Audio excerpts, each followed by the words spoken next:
The Raven by Edgar Allan Poe. Once, upon a midnight dreary, while I pondered, weak and weary, over many a quaint and curious volume of forgotten lore, while I nodded, nearly napping, suddenly there came a tapping, as of someone gently rapping at my chamber door. "'Tis some visitor," I muttered, "tapping at my chamber door. Only this, and nothing more." As distinctly I remember it was in the bleak December, and each separate dying ember wrought its ghost upon the floor. Eagerly I wished the morrow, vainly I had sought to borrow from my books surcease of sorrow, sorrow for my lost Lenore, for the rare and radiant maiden whom the angels name Lenore, nameless here forevermore. And the silken, sad, uncertain rustling of each purple curtain thrilled me, filled me with fantastic terrors never felt before, so that now, to still the beating of my heart, I stood repeating, "'Tis some visitor entreating entrance at my chamber door. Some late visitor entreating entrance at my chamber door. This is it, and nothing more." Presently my soul grew stronger, hesitating then no longer. "Sir," said I, "or madam, truly your forgiveness I implore. But the fact is I was napping, and so gently you came rapping, and so faintly you came tapping at my chamber door, that I scarce was sure I heard you. Here I opened wide the door. Darkness there, and nothing more." Deep into that darkness peering, long I stood there wondering, fearing, doubting, dreaming dreams no mortal ever dared to dream before. But the silence was unbroken, and the stillness gave no token, and the only word there spoken was the whispered word, "Lenore?" This I whispered, and an echo murmured back the word, "Lenore." Merely this, and nothing more. Back into the chamber turning, all my soul within me burning, soon again I heard a tapping, somewhat louder than before. "Surely," said I, "surely that is something at my window lattice. Let me see, then, what thereat is, and this mystery explore. Let my heart be still a moment, and this mystery explore. 'Tis the wind, and nothing more." Open here I flung the shutter, when with many a flirt and flutter, in there stepped a stately raven of the saintly days of yore.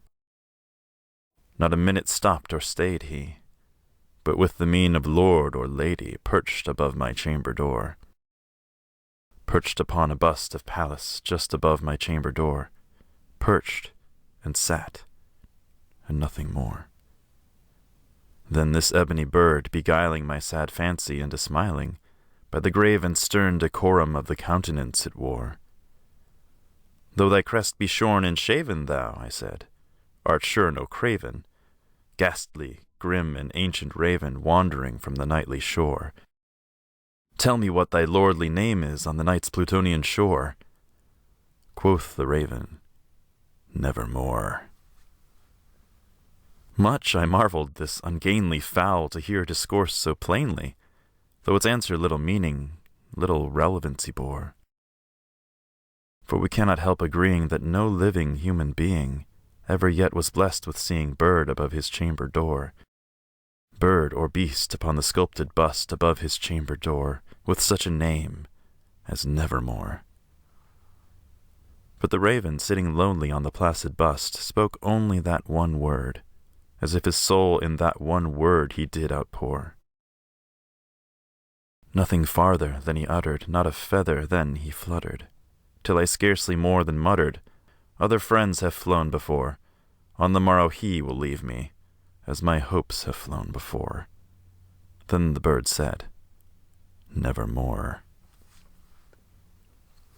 Startled at the stillness broken by reply so aptly spoken, "Doubtless," said I, "what it utters is its only stock and store, caught from some unhappy master, whom unmerciful disaster followed fast and followed faster till his songs one burden bore, till the dirges of his hope that melancholy burden bore, of never, nevermore.